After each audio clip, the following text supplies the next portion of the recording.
बोलो गुरुदेव भगवान की जय। प्यारे कृष्ण कन्हैया लाल की जय। सुख सागर 10वां स्कंद 50वां अध्याय। श्याम सुंदर व जरासंध से युद्ध होना। सुखदेव जी बोले, हे परीक्षित, जिस तरह श्याम सुंदर ने जरासंध की सेना मारकर कालियवन का नाश किया, वह राजा मुचकुंद को भवसागर पार उतारकर द्वारिका में जा बसे। वह हाल कहता हूँ, सुनो। राजा उग्रसेन धर्म पूर्वक मथुरा का राज्य करते थे और भक्त हितकारी श्याम व बलराम उनकी आज्ञा का पालन करते थे। उस समय उस राज्य में कोई दुखी नहीं था, पर अस्ति और प्राप्ति नाम के राजा कंस की दोनों स्त्री अपने पति के सोच में बहुत उदास रहा करती थी। एक दिन दोनों बहन आपस में रोकर कहने लगी कि अब यहाँ अनाथ पड़े रहने से अपने पिता के घर चलकर रहना उचित है। यह विचार कर दोनों बहनें रथ पर चढ़कर जरासंध के घर चली गईं और जिस तरह श्याम व बलराम ने राजा कंस को दैत्यों समेत मारकर उग्रसेन को राज्य दिया था, वह सब हाल रो रो कर अपने पिता से कहा। यह समाचार सुनते ही अभिमानी जरासंध बड़ा क्रोध करके अपने सभा वालों से बोला कि ऐसा कौन वीर यदुकुल में उत्पन्न हुआ है जिसने कंस जैसे महाबली को दैत्यों समेत मार डाला। अब मैं यह प्रण करता हूँ कि कंस के बदले मथुरापुरी को यदुवंशियों समेत जलाकर राम व कृष्ण को जीता बांधना न ले आऊं तो अपना नाम जरासंध न रखूं। अभिमानी जरासंध श्याम व बलराम की महिमा नहीं जानता था। वह बोला कि यदुवंशी लोग इस योग्य नहीं है जो मैं सेना लेकर उनसे लड़ने जाऊं। इसी जगह से एक गदा फेंक कर उन्हें मार डालूंगा। राम कृष्ण को मार के बैर कंस का लेऊं, को यादव वंश के कुल में रहन न देऊं।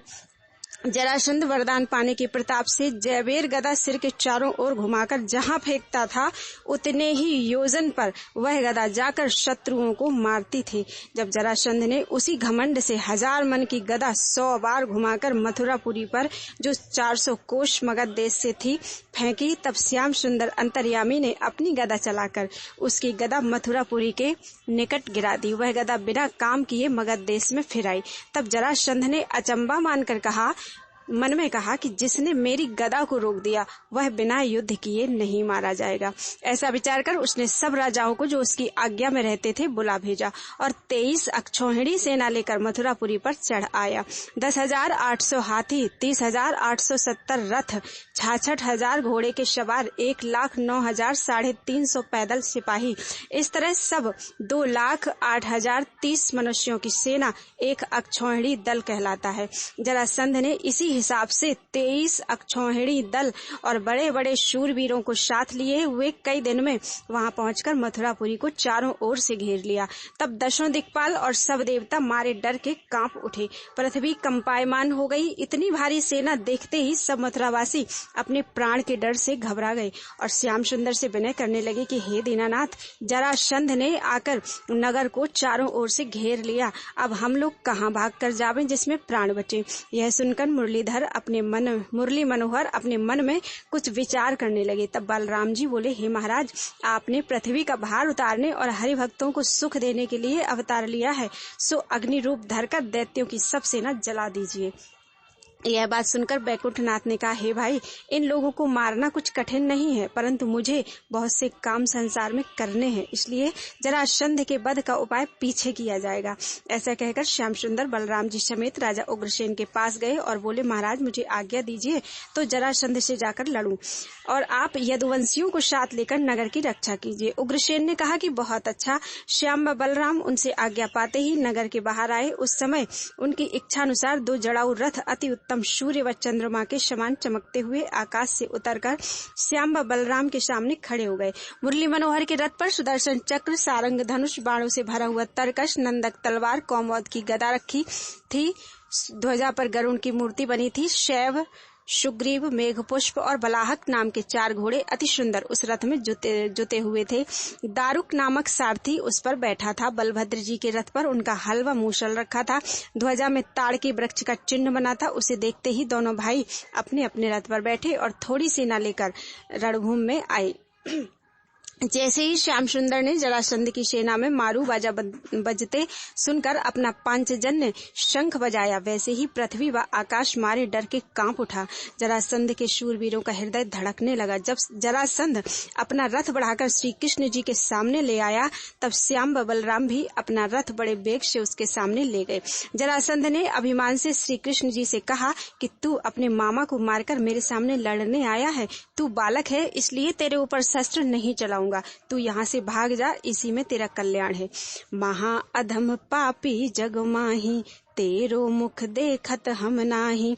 जिन अपने मामा को मार्यो, पाप पुण्य कछु नहीं विचार्यो। तासो युद्ध कवन विधि कीजे, जासो नेम धर्म सब छीजे। तो ही बालक सो युद्ध करत, आवत है मोहि लाज। याते हम बलभद्र सो युद्ध करेंगे आज।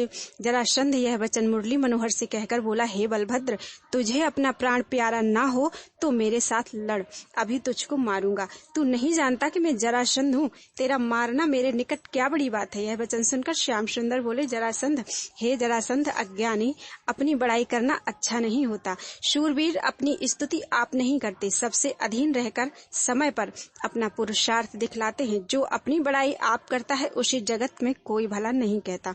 इसलिए तेरी भुजा में जो सामर्थ्य हो सो दिखला। तूने अभी तक बलभद्र का पराक्रम नहीं देखा। जिसकी मृत्यु निकट आती है, उसे भली बुरी बात कहने का विचार नहीं रहता। तू मुझको मामा का मारने वाला जो कहता है, सो जिस तरह वह अपने अधर्म करने के दंड को पहुंचा, उसी तरह तेरी भी गति होगी। यह वचन सुनते ही जरासंध बड़े क्रोध से अपनी सेना समेत श्याम व बलराम पर दौड़ा और उन्हें बाण मारता हुआ पुकार कर बोला, बहुत दिन तक तुम्हारे प्राण बचे, अब मेरे आगे से जीते फिरकर जाने नहीं पाओगे। जहाँ राजा कंस व सब दैत्य गए हैं, वहाँ यदुवंशियों समेत तुमको भी भेजूंगा। यह बात कहकर जरासंध और उसकी सेना वालों ने ऐसे बाण और अनेक तरह के शस्त्र श्याम पर व बलराम पर चलाए जैसे सावन भादों की बूंदें बरसती हैं। उस समय राम व कृष्ण के रथ इस तरह से छिप गए जिस तरह सूर्य बदली में दिखलाई नहीं देते। जब मथुरा नगर की स्त्रियां जो अपनी अपनी अटारियों पर चढ़कर उस युद्ध का कौतुक देखती थीं, श्याम व बलराम का रथ नहीं देखा, तब दुखित होकर रोने लगी। माखन प्रभु परताप ते, जीतत सब संसार। ता प्रभु सो जीतो चहे, मूरख अधम गंवार। जब जरासंध आदि ने मोहन प्यारे की सेना को मारना चाहा, तब राम व कृष्ण अपना अपना रथ दौड़ाकर उनकी सेना पर ऐसे टूटे जिस तरह सिंह हाथियों के गोल में झपटता है। जब श्याम व बलराम चाक के समान अपना रथ घुमाकर युद्ध करने लगे, तब सूरवीर लोग मार मार कहकर प्राण देते और कायर लोग मारे डर के पीछे भागकर गिर पड़ते थे। उस समय जरासंध की सेना चारों ओर से घटा के समान घेरे थी और दोनों भाइयों के कुंडल बिजली के समान चमकते थे। देवता आकाश से यह कौतुक देखकर मुरली मनोहर की विजय मानते थे। इतनी कथा सुनाकर सुखदेव जी बोले, हे परीक्षित, जब श्याम सुंदर अंतर्यामी ने मथुरा वासियों को चिंता करते देखा, तब धनुष चढ़ाकर एक ऐसा बाण छोड़ा कि प्रभु की माया से लाखों तीर होकर जरासंध की सेना में सूरवीर दैत्यों को लगे। बलराम ने महाक्रोध से अपना हल व मूसल उठाकर मारना आरंभ किया। दोनों भाइयों ने जो अपनी भ्रकुटी फेरने से तीनों लोगों का नाश कर सकते थे, मनुष्य तन धरने के कारण अढ़ाई घड़ी में जरासंध की सेना वाहनों समेत मार डाली और जरासंध के सिवा कोई जीता नहीं बचा। रणभूमि में लोहू नदी के समान बहने लगा। हाथियों के शरीर व मस्तक से रुधिर बहता हुआ कैसा मालूम देता था, जैसे काले पहाड़ों में झरना गिरते हैं। रथियों के मारे जाने से खाली रथ उजड़े हुए घर मालूम होते थे और नौका के समान उसी नदी में बहते थे। कटे हुए सिर कछुए की तरह बहते थे, काटे हुए हाथ सांप व मछली के समान दिखलाई देते थे। हाथियों का शरीर पुल ऐसा मालूम होता था, धनुष गिरी हुई लहर के समान दिखलाई देता था। टूटे हुए पहिया भंवर ऐसे मालूम होते थे। सेनापतियों के रत्न जटित भूषण ऐसे चमकते थे जैसे नदी के किनारे बालू चमकती है। मणि मुक्तन की माल बहु, टूट पड़ी ते ही खेत। वह सवेया विधि देखिए, ज्यों जल भीतर रेत। उस समय केशव मूर्ति को रणभूमि में महादेव जी भूत व प्रेत की सेना अपने साथ लिए मुंडों की माला पहने हुए दिखलाई दिए और क्या देखा कि भूतनियां व योगिनियां खप्पर भरकर लोहू पीती हैं। गिद्ध कौवे गीदड़ लोथों पर बैठे हुए मांस खाकर एक दूसरे से झगड़ते करते हैं। उसी समय कृष्णचंद्र आनंद कंद की महिमा से क्षण भर में हवा ने उन सब लोथों को बटोर कर एक जगह ढेर लगा दिया और अग्नि ने सबको जलाकर भस्म कर डाला। मेघ ने पानी बरसाकर सब राख और हड्डी आदि को बहा दिया। जिन पांचों तत्वों से पुतला तैयार होता है वह पांचों अपने अपने रूप में मिल गए। उस सेना को आते सबने देखा, फिर किसी ने न जाना कि क्या हो गई। जब रणभूमि में अकेला जरासंध खड़ा रहकर बलराम से गदा युद्ध करने लगा, तब बलभद्र ने उसके गले में हल डालकर पकड़ लिया और उसका वध करना विचार कर श्याम सुंदर से पूछा, आज्ञा दीजिए तो इस अधर्मी को मार डालूं। श्री कृष्ण जी ने कहा कि अभी इसके मारने का समय नहीं है भाई, मैंने पृथ्वी का भार उतारने और दैत्यों व अधर्मी राजाओं को मारने के लिए अवतार लिया है। तुम जरासंध को जीता छोड़ दो। यह कई वेद दैत्यों और अधर्मी राजाओं को बटोर कर मुझसे लड़ने आवेगा, तब हम उन सबको मारकर पृथ्वी का भार उतारेंगे। जब यह बात सुनकर बलराम जी ने जरासंध को जीता छोड़ दिया, तब वह अति लज्जित होकर अपने देश को चला गया। उसने चाहा कि राजगद्दी छोड़कर वन में चला जाऊं, इतने इष्ट व मित्र के मारे जाने का सोच कैसे छूटेगा। दूसरे राजा लोग जो उसके मित्र थे जरासंध का हाल सुनकर वहां आए और उसे धैर्य देकर समझाया कि लड़ाई में जीत व हार सदा से होती है, इसलिए शूरवीर व ज्ञानियों को दोनों बात में हर्ष व विषाद करना उचित न होकर धैर्य रखना चाहिए, क्योंकि फिर सेना बटोरकर शत्रु से युद्ध करना कुछ मना नहीं है। परमेश्वर की दया से कृष्ण व बलराम को यदुवंशियों समेत मारकर कंस के पास भेज देंगे। यह वचन सुनते ही जरासंध धैर्य धरकर सेना बटोरने लगा। श्याम व बलराम की सेना में किसी के घाव भी नहीं लगा था। आनंद पूर्वक राज मंदिर पर आए। उस समय देवताओं ने दोनों भाइयों पर फूल बरसाए। माखन प्रभु या भांति सो जरासंध को जीत, आए मथुरा नगर में सब संतन के मीत। जिस समय श्री दुखभंजन भक्त हितकारी नगर में पहुंचे, उस समय सब मथुरावासियों ने बड़े हर्ष से अपने अपने घर मंगलाचार मनाया। ब्राह्मणों ने वेद पढ़ना आरंभ किया। स्त्रियां कोरे बर्तन में दही शगुन के वास्ते लेकर अपने अपने द्वारे पर खड़ी हो गईं। अनेक स्त्रियां अपनी अपनी अटारियों पर से उन पर फूल बरसाने लगी। इस तरह श्याम व बलराम सबको आनंद देते हुए राजा उग्रसेन के पास जाकर उनके चरणों पर गिर पड़े और विनय किया कि हे पृथ्वीनाथ, हमने तुम्हारे पुण्य व प्रताप से शत्रुओं को मारकर भगा दिया। अब आनंद पूर्वक राज्य करके प्रजा को सुख दीजिए। यह वचन सुनकर उग्रसेन बड़े हर्ष से राज्य करने लगा। हे राजन, जब इसी तरह 17 बार जरासंध 23 अक्षौहिणी दल साथ लेकर मथुरा में लड़ने के लिए आया और श्याम व बलराम ने उसकी वही गति की, तब जरासंध ने अति लज्जित होकर मन में कहा कि अब अपने देश में जाकर क्या मुख दिखलाऊं। उत्तम यह है कि वन में तप करके किसी देवता का वरदान लेकर राम व कृष्ण से फिर लड़ूं। परमेश्वर की दया से एक बार भी श्री कृष्णचंद्र जी मेरे सामने युद्ध से भाग जावें तो मैं उसको बड़ी विजय मानूं। जब ऐसा विचार कर जरासंध वन की ओर चला, तब परमेश्वर की इच्छानुसार नारद मुनि ने राह में उससे मिलकर पूछा, हे राजन, तुम किस लिए उदास हो? जरासंध ने दंडवत करके विनय किया, महाराज, मैं 17 बार श्याम व बलराम से युद्ध में हार गया, इसलिए मारे लज्जा के मुझसे किसी को अपना मुख नहीं दिखलाया जाता। एक बार वह भी मेरे सामने से भाग जावे तो मेरी इच्छा पूर्ण हो। यह वचन सुनकर नारद जी बोले कि हे जरासंध, काबुल में कालयमन नाम का म्लेच्छ राजा बड़ा बलवान रहता है। वह अकेला युद्ध करने की इच्छा रखता है, सो तुम लड़ने का उद्यम ना छोड़कर उसे अपनी सहायता के लिए बुलाओ और उसको साथ लेकर तुम दोनों मनुष्य श्याम व बलराम से लड़ो तो तुम्हारा मनोरथ पूरा होगा। यह वचन सुनकर जरासंध ने विनय किया कि महाराज, काबुल यहाँ से बड़ी दूर है, इसलिए दूत संदेशा लेकर बहुत दिनों में पहुंचेगा और आप एक क्षण भर में पहुंच सकते हैं, सो दयालु होकर मेरी सहायता के लिए उसे बुला ले आइए तो बड़ा उपकार मानूंगा। यह दीन वचन सुनकर नारद जी कालयमन के यहाँ गए और जरासंध अपनी राजगद्दी पर आकर सेना बटोरने लगा।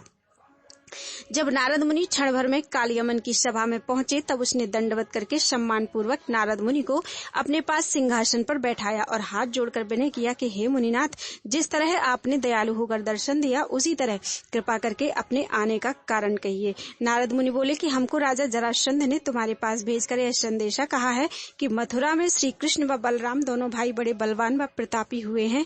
17 बार मैं उनसे युद्ध में हार गया हूँ। अब 18वीं बेर उनके साथ युद्ध करने के लिए तुम्हारी सहायता चाहता हूँ। इस बात का जो उत्तर दो वह उससे जाकर कह दूं। कृष्ण जिनका नाम है वे मेघवर्ण, चंद्रमुख, कमल नयन, अति सुंदर पीताम्बर पहने व उपरना ओढ़े रहते हैं।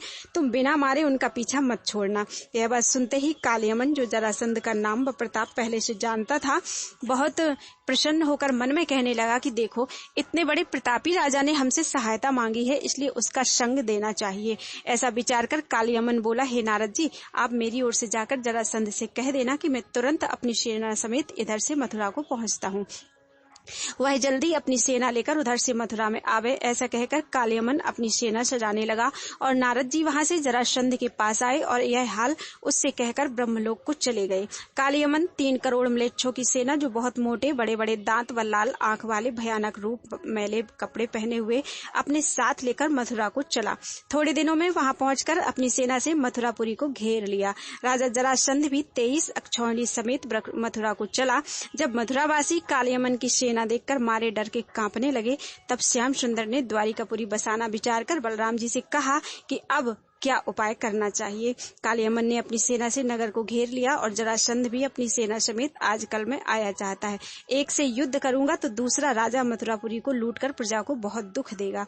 याते एक उपाय यह आयो है मन माही, इन्हें अबर कहीं राखी के युद्ध करन हम जाही। बलराम जी ने कहा, जैसा उचित हो वैसा कीजिए। यह वचन सुनकर जैसे वृंदावन बिहारी ने समुद्र को याद किया, वैसे ही वह उनके निकट चला आया। मुरली मनोहर ने समुद्र से कहा कि तुम 12 योजन पृथ्वी अभी पानी से खाली कर दो, वहां हम एक पुरी बसावेंगे। समुद्र ने उनकी आज्ञा अनुसार उसी समय 12 योजन पृथ्वी पानी से खाली कर दिया। श्याम सुंदर ने उसी क्षण विश्वकर्मा को बुलाकर कहा कि तुम समुद्र के टापू पर इसी समय एक नगर इस तरह का रचो जिसमें सब यदुवंशी आदि मथुरावासी सुख से रहे। यह आज्ञा पाते ही विश्वकर्मा ने उसी समय समुद्र के टापू में जाकर एक कोट सुनहला 12 योजन के घेरे में बनाया। उसके भीतर अनेक मंदिर सुनहरे बहुत उत्तम बनाकर उसमें रत्नादिक जड़ दिए और जड़ाऊ के बाड़े लगाकर सब द्वारों पर मोतियों की झालर लटका दिया। कोट के कंगूरे जड़ाऊ बनाकर अति उत्तम बाजार रच दिया और 16,108 महल बहुत उत्तम श्याम सुंदर के रहने के लिए बनाकर उनमें ऐसे बढ़िया रत्नादिक जड़ दिया कि जिसकी चमक हजारों सूर्य से भी अधिक दिखलाई पड़ती थी। सब स्थानों में अनेक रंग के फूल व फल लगे हुए बाग बनाकर कुंड व बावली को गुलाब जल से भर दिया। सब महलों में बड़े बड़े आंगन तैयार करके हाथी, घोड़े, गऊ, बैल बांधने और रथ गाड़ी आदि रखने के स्थान बिलग बिलग बना दिए। सब मंदिरों के द्वार पर नौबत झरने व द्वारपालकों के रहने के लिए बिलग बिलग स्थान बनाकर कोट के चारों ओर उत्तम उत्तम वाटिका लगा दी। जितनी वस्तु गृहस्थी की होती है वह सब स्थानों में रखकर चारों वर्णों के रहने के लिए अलग अलग मोहल्ले बना दिए। हे परीक्षित, जब विश्वकर्मा ने वैकुंठनाथ की दया से यह सब मुहूर्त भर में तैयार करके द्वारिकापुरी उसका नाम रखा, तब वरुण देवता ने श्यामकर्ण घोड़े, कुबेर देवता ने उत्तम उत्तम रथ व रत्नादिक, इंद्र ने सुधर्मा सभा द्वारिका में पहुंचा दी। इसी तरह अनेक देवता बहुत उत्तम उत्तम वस्तु जिनका नाम कहाँ तक वर्णन किया जावे वहां ले आकर रख गए। जब विश्वकर्मा ने द्वारिकापुरी जहाँ जाने से काम, क्रोध, मोह व लोभ नहीं व्यापते थे रचकर श्याम सुंदर से खबर की, तब कृष्णचंद्र आनंद कंद ने उसी क्षण योग माया को बुलाकर कहा कि तुम अभी मथुरा वासियों को गौ, घोड़े, हाथी आदि सब वस्तुओं समेत रातों रात मथुरा से ले जाकर द्वारिका में पहुंचा दो। कोई मनुष्य यह भेद न जाने। योग माया ने उनकी आज्ञा अनुसार उसी क्षण राजा उग्रसेन और वसुदेव आदि सब मथुरा वासियों को जो नींद में सोए थे वहां उठा ले जाकर द्वारिकापुरी में पहुंचा दिया। जब मथुरावासी समुद्र का शब्द सुनकर नींद से चौंक उठे, तब अचंभा मानकर आपस में कहने लगे कि यहाँ समुद्र कहाँ से आया। तब उन्होंने अच्छी तरह विचार किया तो मालूम हुआ कि यह दूसरा नगर वासुदेव की इच्छा से समुद्र में बसा है। जब उन्होंने मथुरा से उत्तम स्थान में अपने को देखा और गृहस्थी की सब वस्तुएं वहां पाई, तब स्त्री व पुरुष प्रसन्न होकर मोहन प्यारे की बड़ाई करने लगे। बोलो वृंदावन बिहारी लाल की जय। 51वां अध्याय कालियमन व राजा मुचकुंद की कथा। सुखदेव जी ने कहा, हे परीक्षित, जब श्याम सुंदर मथुरा वासियों को द्वारिका भेज चुके, तब बलभद्र जी को मथुरा में छोड़कर आप प्रातः समय अकेले चतुर्भुजी रूप धारण किए, जड़ाऊ मुकुट सूर्य से अधिक चमकता हुआ सिर पर बांधे, कुंडल व पीताम्बर पहने, कौस्तुभ मणि व मोतियों का हार, वैजंती माला गले में डाले, रेशमी उपरना ओढ़े, अंग अंग में रत्न जड़ित भूषण साजे, शंख चक्र गदा पद्म चारों हाथ में लिए, केसर का तिलक लगाए, तापहार निश्चित वन, मंद मंद मुस्काते हुए कालियमन के सम्मुख गए। जाए कृष्ण दर्शन दियो, धरे चतुर्भुज रूप, अंग अंग बहुरंग छवि, शोभित परम अनूप। जब कालियमन ने नारद मुनि के कहने के अनुसार उनमें सब लक्षण देखे, तब श्याम सुंदर को अति बलवान समझकर मन में कहा कि राजा कंस और जरासंध की सेना को इसी पुरुष ने मारा था, पर इस समय यह कुछ शस्त्र ना लेकर पैदल मेरे सम्मुख लड़ने आया, सो इनके लिए शस्त्र लिए, सो इनके साथ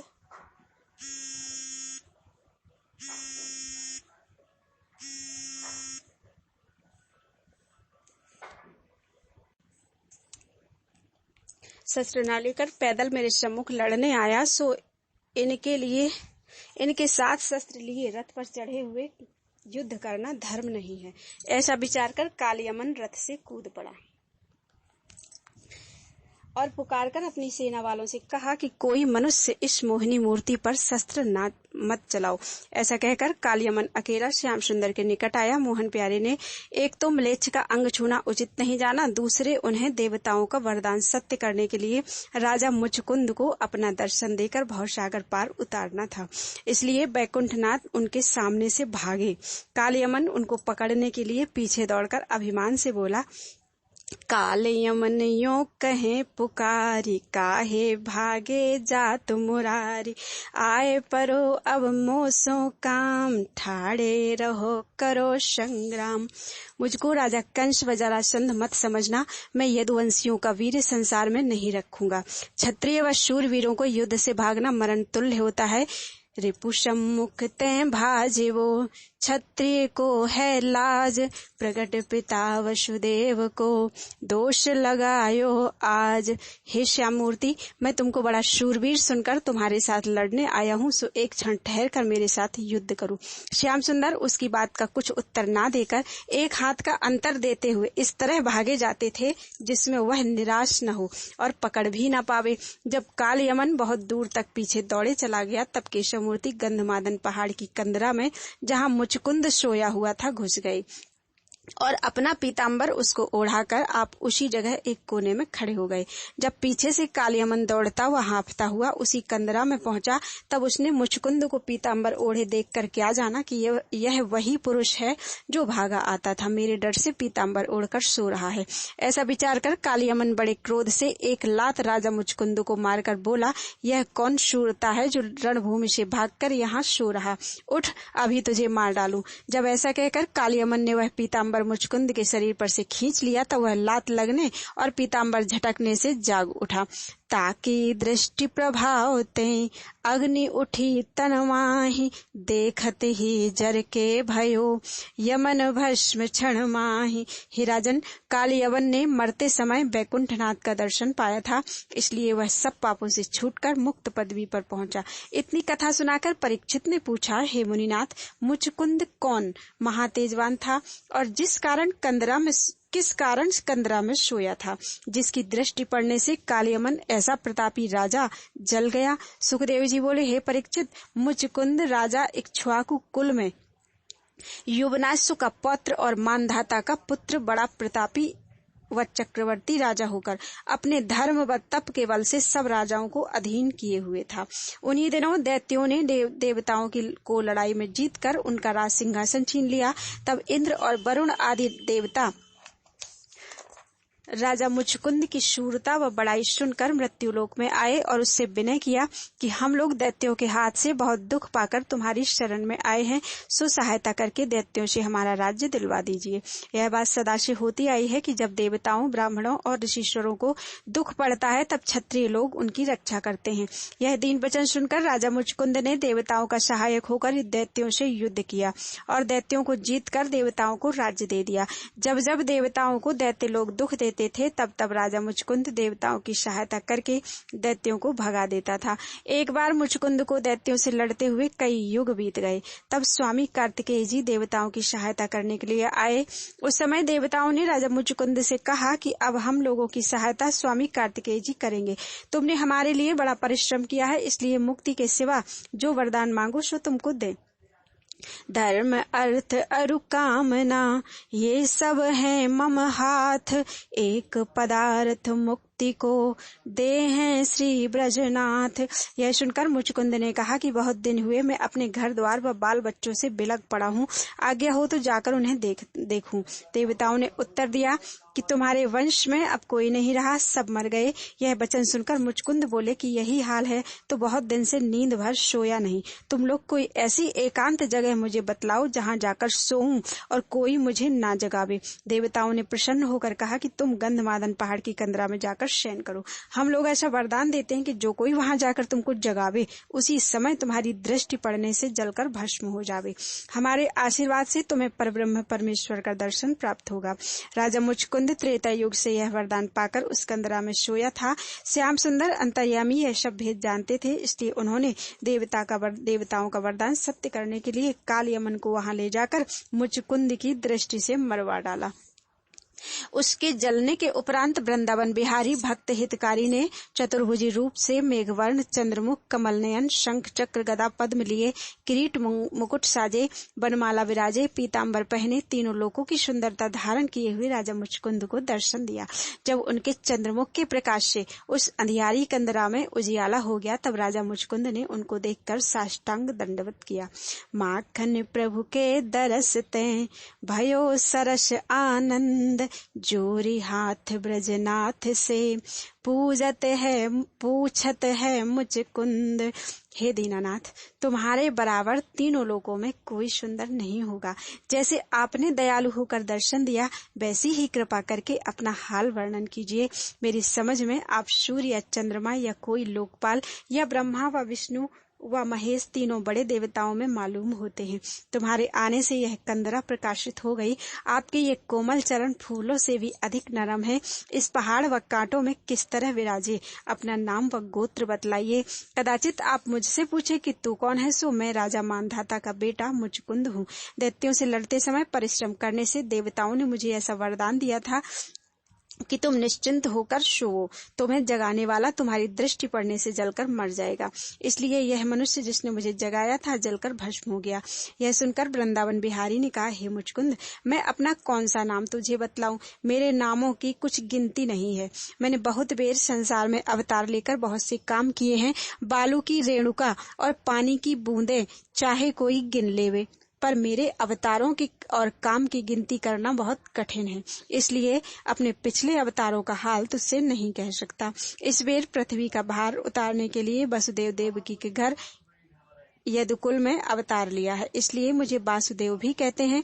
हमने मथुरा में राजा कंस को दैत्यों समेत मारकर पृथ्वी का बोझ उतारा और 17 बेर 23 अक्षौहिणी दल साथ लेकर राजा जरासंध मथुरा पर चढ़ाया, सो वह भी मुझसे हार गया। 18वीं बार उसकी सहायता के लिए यह काल यमन म्लेच्छों की 3 करोड़ सेना साथ लेकर मुझसे लड़ने आया था, सो तुम्हारी दृष्टि से जलकर मर गया।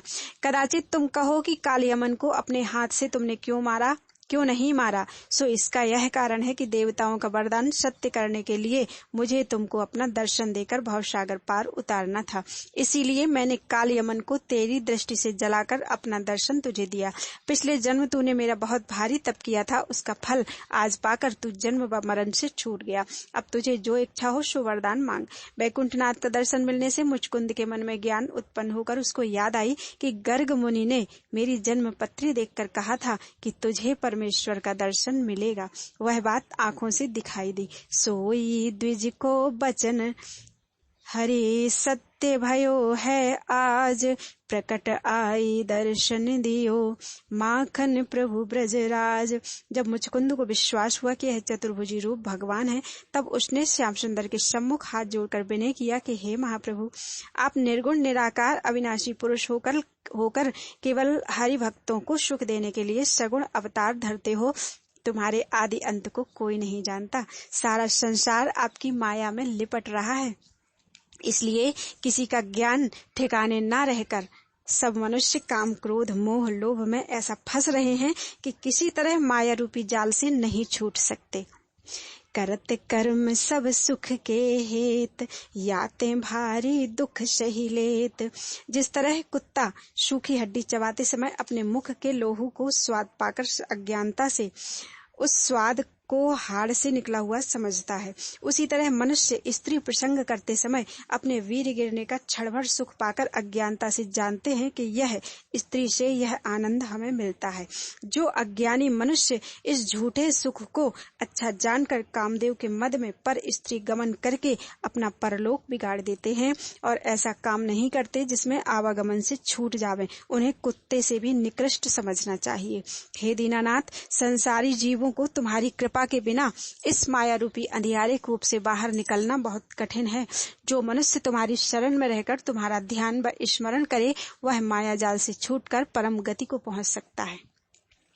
मैं आज तक राज्य व धन के मद में तुम्हारे भजन व स्मरण से विमुख रहा और जिन स्त्री व पुत्रों की प्रीति में फंसकर हाथी व घोड़े आदि संसारी सुख को अपना जानता था, वह सब नाश होकर केवल मेरा यह तन रह गया। सो यह भी किसी काम का नहीं है, क्योंकि यह तन मरने के उपरांत सियार आदि खा जाने से विष्ठा हो जाता है, पड़े रहने पर सड़ जाने से कीड़े पड़ जाते हैं, जला देने से राख हो जाता है।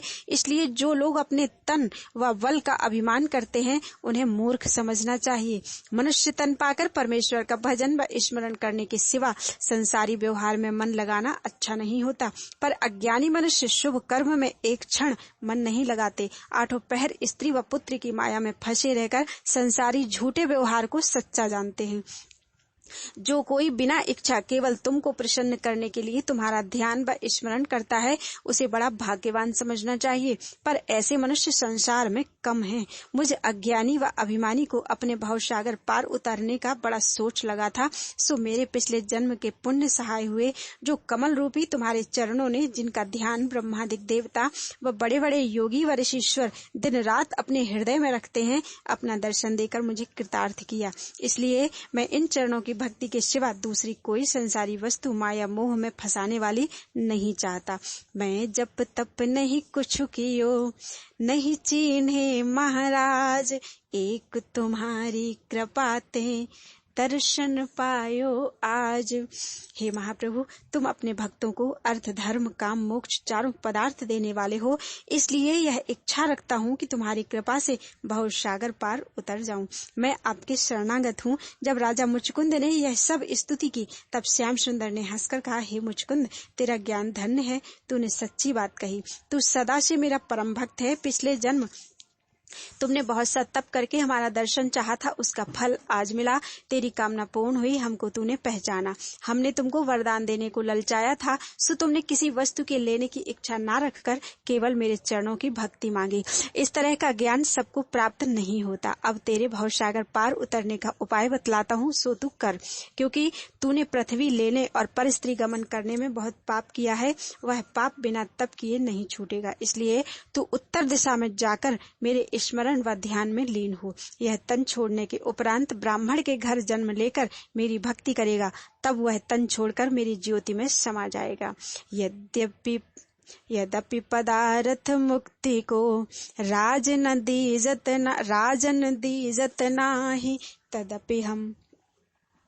तद्यपि हम तुमको दियो जानि प्रीत मन माहि। यद्यपि पदार्थ मुक्ति को राजन दीजत नाही, तद्यपि हम तुमको दियो जाने प्रीत मन माहि। यह वचन सुनते ही मुचकुंद वैकुंठनाथ के चरणों पर गिर पड़ा।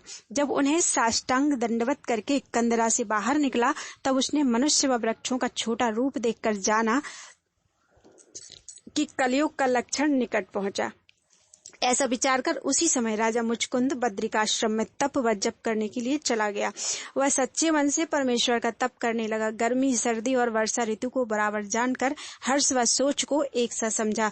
जब वह तन छोड़कर ब्राह्मण के यहाँ जन्म पाया, तब हरिभक्ति के प्रताप से मरने के उपरांत परब्रह्म परमेश्वर के रूप में लीन हो गया। कालियमन ब्राह्मण के वीर्य से उत्पन्न हुआ था, इसलिए मुरली मनोहर ने उसको अपने हाथ से नहीं मारा। इतनी कथा सुनकर परीक्षित ने पूछा, हे मुनिनाथ, कालयमन म्लेच्छ ने ब्राह्मण के वीर्य से किस तरह जन्म पाया। सुखदेव जी बोले, हे राजन, एक दिन गौड़ ब्राह्मण गर्ग मुनि के साले ने ठट्टे से उन्हें कहा कि तुम नपुंसक हो। जब यही बात सुनकर यदुवंशी लोग हंसी की राह गर्ग ऋषीश्वर को हिजड़ा कहने लगे, तब उन्होंने यदुवंशियों को नीचा दिखाने के लिए महादेव का तप करना आरंभ किया।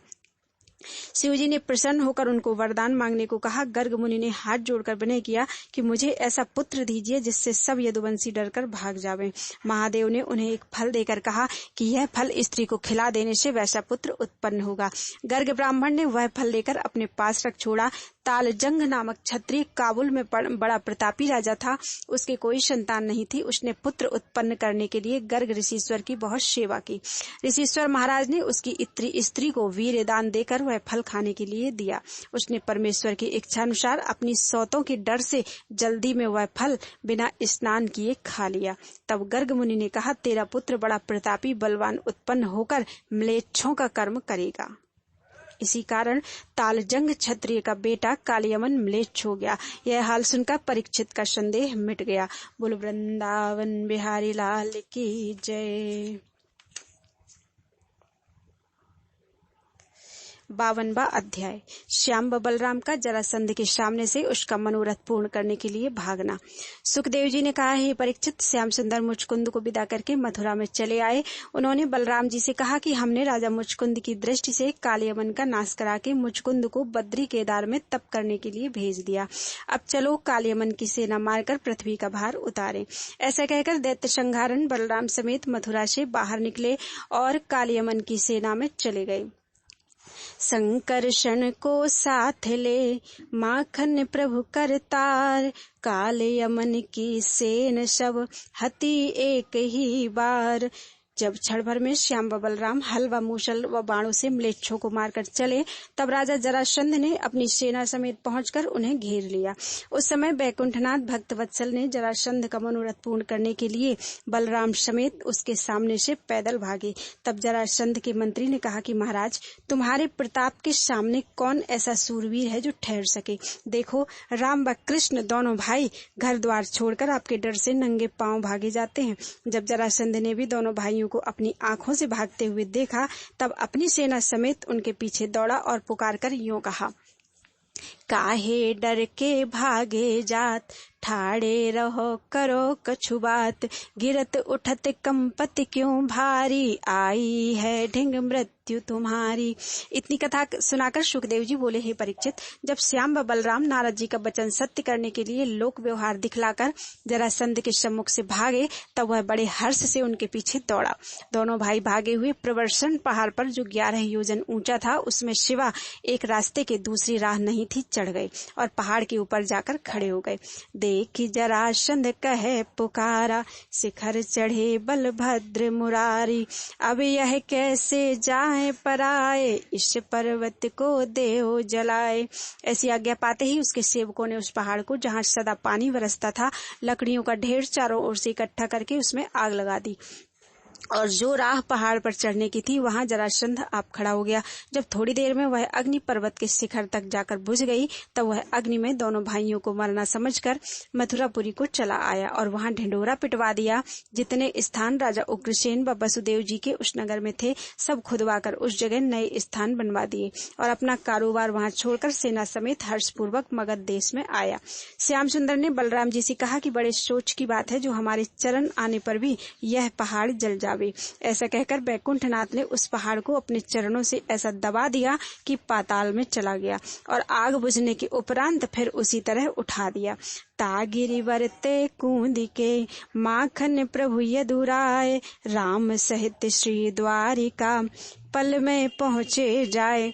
उन्हें देखते ही सब द्वारिकावासी प्रसन्न हो गए और मुरली मनोहर की दया से आनंद पूर्वक वहां रहने लगे।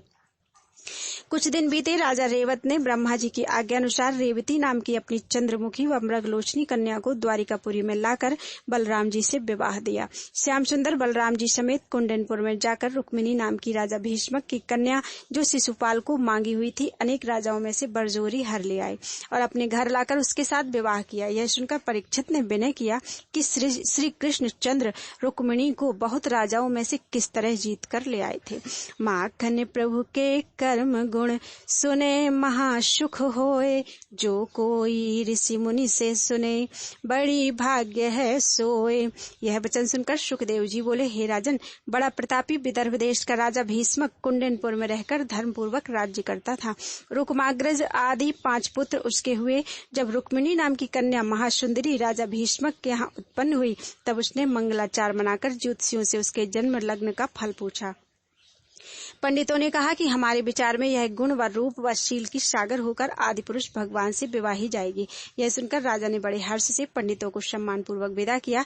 जब राजकुमारी प्रतिदिन चंद्रकला सी बढ़कर कुछ सयानी हुई, तब एक दिन नारद मुनि कुंडनपुर गए और उसका हाथ देखकर रुक्मिणी से कहा कि तेरा विवाह श्री कृष्ण चंद्र आनंद कंद बैकुंठनाथ के साथ होगा।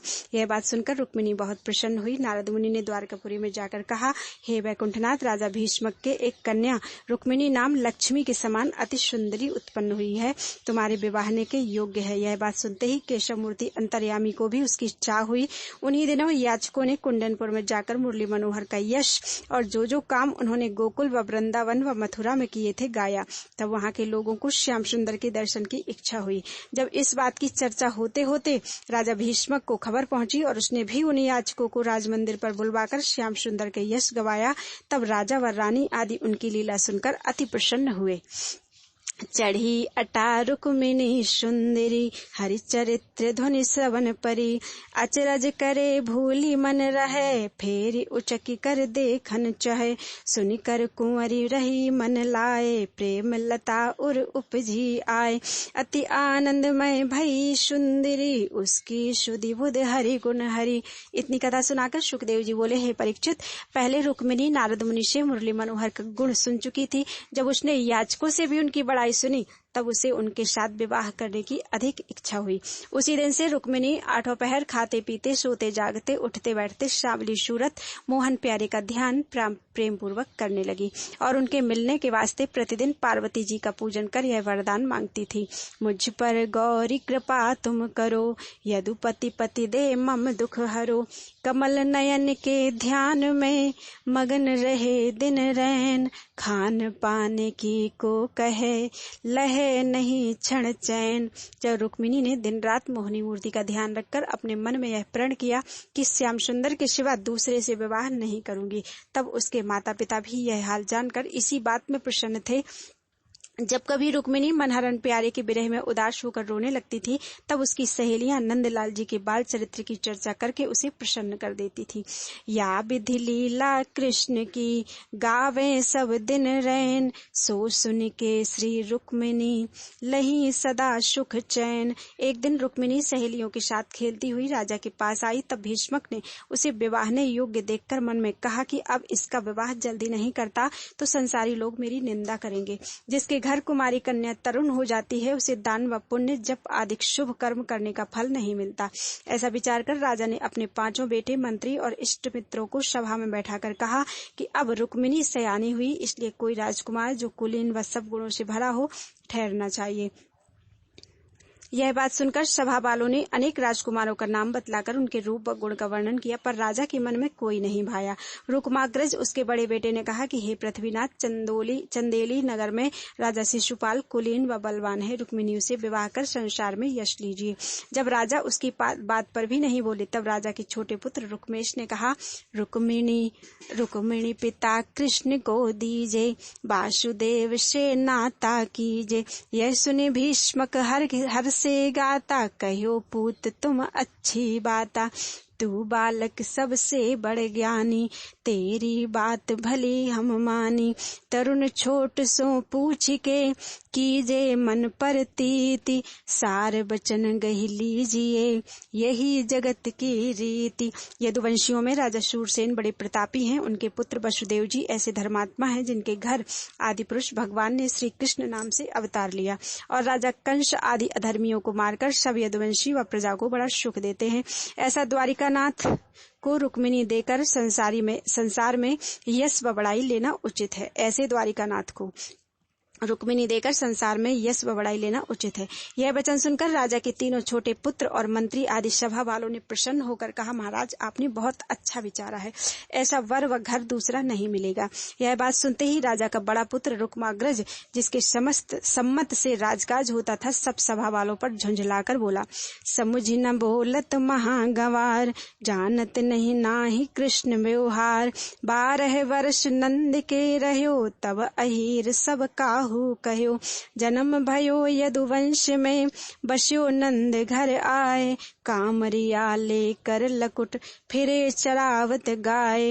हे पिता, वह ग्वाल गंवार, उसकी जाति पाति का क्या ठिकाना है। उसे कोई नंद जी का बेटा जानता है, कोई वसुदेव का बालक कहता है। आज तक यह भेद अच्छी तरह नहीं खुला कि किसका बेटा है। यदुवंशी कुछ प्राचीन राजा नहीं है, थोड़े दिनों से बढ़ गए हैं, इससे उनकी गिनती तिलकधारी राजाओं में नहीं हो सकती। कदाचित श्री कृष्ण वसुदेव यादव का पुत्र समझा जावे तो भी यादव लोग हमारे बराबर कुलीन नहीं हैं। वे अपनी कन्या हमको दे तो उचित है, इसके सिवा श्री कृष्ण राजा उग्रसेन का सेवक कहलाता है। उसे रुक्मिणी विवाह कर संसार में क्या यश पावेंगे। बैर व विवाह बराबर वाले से करना चाहिए। रुक्मिणी का विवाह कृष्ण के साथ करने से सब लोग मुझे ग्वाल का साला कहेंगे। मैं अपना मुंह लोगों को कैसे दिखलाऊंगा। या विधि अवगुण भरे कन्हाई, तासो हम नहीं करत सगाई। इसलिए तिलकधारी राजा शिशुपाल से, जिसके प्रताप व डर से दूसरे राजा थर थर कांपते हैं, रुक्मिणी का विवाह कर दीजिए और कृष्ण का नाम मेरे सामने मत लीजिए।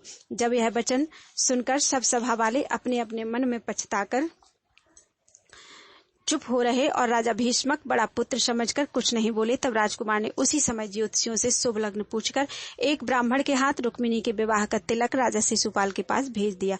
वह ब्राह्मण तिलक लेकर चंदेली नगर में राजमंदिर पर पहुंचा और शिशुपाल ने बड़े हर्ष से तिलक लेकर उस ब्राह्मण को सम्मान पूर्वक विदा किया।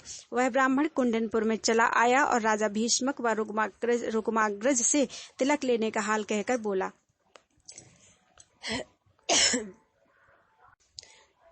राजा शिशुपाल बड़े धूमधाम से बारात सजाकर विवाहने आते हैं, आप अपने यहाँ तैयारी कीजिए। यह बात सुनकर पहले राजा भीष्मक बहुत उदास हो गए, फिर अपने मन को धैर्य देकर रानी से यह सब हाल कहा। रुक्मिणी के विवाह का मंगलाचार होने लगा।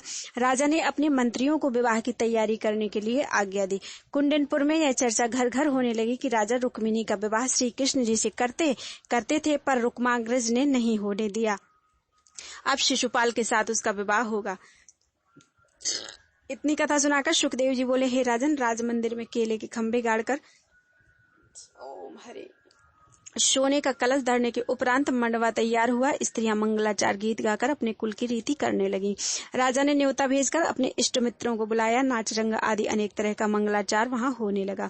तब 2-4 सखियों ने आकर रुक्मिणी से कहा, तेरा विवाह रुक्माग्रज ने राजा शिशुपाल के साथ ठहराया है, सो अब तू रानी होगी। यह बात सुनते ही रुक्मिणी अपने मन में बहुत उदास होकर बोली, हे प्यारी, मेरे स्वामी मनसावाचक कर्मणा श्याम सुंदर बैकुंठनाथ हैं, उनके सिवा मैं दूसरे को अपना पति बनाना नहीं चाहती। ऐसा कहकर रुक्मिणी सोच विचार करने लगी। सोचत महा करे दुख भारी, मिले कौन विधि कृष्ण मुरारी। माखन प्रभु के दर्श को, कही विधि करो उपाय। पूरी द्वारका दूर अति, कछु नहीं बने बनाए। रुक्मिणी ने बहुत सोच विचार कर मन में यह बात ठहराई कि किसी को मुरली मनोहर के पास भेजकर अपनी इच्छा उनसे प्रकट करना चाहिए। जब रुक्मिणी ने इसके सिवा कुछ दूसरा उपाय उत्तम नहीं देखा, तब एक बुद्धिमान ब्राह्मण को अपने माता पिता व भाई से छिपाकर बुलाया और अपना मनोरथ कहने व चिट्ठी देने के उपरांत हाथ जोड़कर उनसे विनय किया, महाराज, आप कृपा करके तुरंत यह चिट्ठी द्वारिका में ले जाइए और श्री कृष्ण जी के हाथ देकर मेरा संदेशा कहने के उपरांत उन्हें अपने साथ यहाँ ले आइए, तो जन्म भर आपका गुण मानकर यह समझूंगी कि तुम्हारी दया से मैंने द्वारिका नाथ को स्वामी पाया। यह वचन सुनते ही वह ब्राह्मण रुक्मिणी से विदा होकर मुरली मनोहर का ध्यान करता हुआ द्वारिका को चला। बैकुंठनाथ की कृपा से तुरंत वहां पहुंचकर द्वारिकापुरी की शोभा इस तरह देखी कि रत्न जड़ित स्थान वहां बने हैं, घर घर मंगलाचार व कथा पुराण हो रहा है। जब वह ब्राह्मण यह सब शोभा व आनंद देखता हुआ श्याम सुंदर की डेवढ़ी पर जहां हजारों द्वारपालक खड़े थे जा पहुंचा। वह मारे डर के भीतर जा नहीं सका। तब द्वारपालकों ने उस ब्राह्मण से पूछा, को हो आप कहाँ से आए, कौन देश की पाती लाए। सकल व्यवस्था आपनी तिन सो कही जनाए, कुंडनपुर को विप्र हो अवहीं पहुँचो आए। उस ब्राह्मण का हाल सुनकर एक द्वारपालक बोला, महाराज तुम किस वास्ते यहाँ खड़े हो? हमारे स्वामी के स्थान में किसी ब्राह्मण को जाने के लिए मना नहीं है, आप बेधड़क भीतर चले जाइए। श्याम सुंदर सामने सिंहासन पर बैठे हैं, वे तुम्हारा बड़ा आदर करेंगे। ये वचन सुनते ही जब वह ब्राह्मण कृष्णचंद्र के सामने, जहाँ वे जड़ाऊ सिंहासन पर पीताम्बर पहने बैठे थे, चला गया। तब त्रिलोकीनाथ ने ब्राह्मण को देखते ही सिंहासन से उतरकर दंडवत की, सम्मान पूर्वक अपने पास बैठाया और बड़े प्रेम से पूछा, महाराज आप कहाँ से आए हैं? जिस देश में आप रहते हैं वहाँ का राजा अपने कर्म धर्म से रहकर प्रजा का पालन और ब्राह्मणों की सेवा अच्छी तरह करता है या नहीं? कौन काज यहाँ आवन भयो, दर्श दिखाए हमें सुख दयो।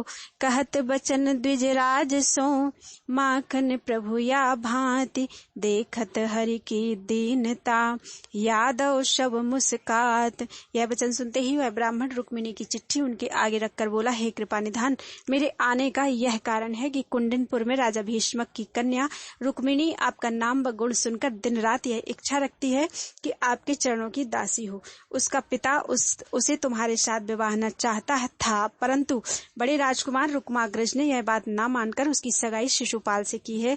इसलिए वह बहुत राजाओं को साथ लेकर बड़े धूमधाम से कुंडनपुर में विवाह करने आवेगा। रुक्मिणी मनसावाचा कर्मणा तुम्हारे चरणों में प्रीति रखकर उसके साथ विवाह नहीं करना चाहती। इसी वास्ते राजकुमारी ने व्याकुलता से चिट्ठी भेजकर तुम्हें बुलाया है। यह वचन सुनते ही केशवमूर्ति भक्त हितकारी ने बड़े हर्ष से वह चिट्ठी उसी ब्राह्मण को देकर कहा कि तुम इसको पढ़ो। ब्राह्मण वह चिट्ठी पढ़कर सुनाने लगा। उसमें रुक्मिणी ने लिखा था, हे त्रिलोकीनाथ अविनाशी पुरुष, तुम्हारे बराबर कोई दूसरा सुंदर नहीं है, सो मेरी विनय सुनिए। हे परब्रह्म परमेश्वर, मैं आपकी स्तुति सुनकर मनसावाचा कर्मणा अपने को आपकी दासी समझती हूँ, तुम्हारे सिवा दूसरे को नहीं चाहती। आप भी दयालु होकर मुझे अपने चरणों के पास रखिए। यद्यपि मैं आपके योग्य नहीं हूँ, पर आपकी दासियों में रहूंगी। मेरा बड़ा भाई बरजोरी मुझे शिशुपाल से विवाह न चाहता है, पर मैं यह बात न चाहकर प्रेम पूर्वक इच्छा रखती हूँ कि आपकी सेवा करके अपना जन्म सफल करूं। कदाचित आप ऐसा कहें कि कुलवंती कन्या ऐसा कर्म नहीं करती कि अपने विवाह का संदेशा आप भेजें। सो हे दीनानाथ, इसका यह कारण समझिए कि आपकी स्तुति जो संसार में प्रकट है, सुनकर मेरी लज्जत छूट गई। आपके चरणों की रज मिलने के लिए ब्रह्मा व महादेव आदि देवता व बड़े बड़े योगी व मुनि इच्छा रखते हैं, पर वह धूरी उनको जल्दी नहीं मिलती। मैं मनसावाचा कर्मणा यह इच्छा रखती हूँ कि उन चरणों की सेवा करके वह रज अपने मस्तक पर लगाऊं। कदाचित वह धूरी मुझे नहीं मिलेगी तो उन चरणों में ध्यान लगाकर यह तन छोड़ दूंगी। जाको शोषण का दिक ध्यावे, वेद पुराण भेद नहीं पावे। ताही चरण कमल की आश, मन मधुकर है कीन्हो वास। तुम चाहो या मत चाहो, माखन प्रभु यदुराय। मैं चाहती हूँ आपको प्रेम प्रीति के भाई। हे महाप्रभु, अब शिशुपाल बरात साज कर कुंडनपुर में मुझे ब्याहने आवेगा, सो तुम वेग आकर शत्रुओं को जीत कर मुझे यहाँ से ले जाओ। कदाचित आप नहीं आवेंगे तो मैं अपने प्राण तुम्हारे चरणों पर न्योछावर कर दूंगी और दूसरे जन्म में तुम्हारा भजन करके हरि चरणों के पास पहुँचूंगी। हो तुम्हारी चेरी की चेरी, तुमको शकल लाज है मेरी। कृपा करो मोहन यदुनाथा, रथ चढ़ी करो चलो विप्र के साथा। हे दीन दयालु, ऐसा मत करना कि सिंह का आहार गीदड़ ले जावे। कदाचित आप ऐसा कहें कि हम राजमंदिर में से तुझे किस तरह हर ले जाएंगे। सो मैं विवाह से एक दिन पहले देवी जी की पूजा करने के लिए नगर से बाहर जाऊंगी। जब वहां से फिरकर घर आने लगूं तब आप राह में से मुझे अपने साथ ले जाना। संसार में तुम्हारा नाम दीन दयालु प्रकट है, इसीलिए मुझे महादीन जानकर दयालु होना। जो तुम बेगी न पहुँचो आए, तो मोहि असुर ब्याही ले जाए।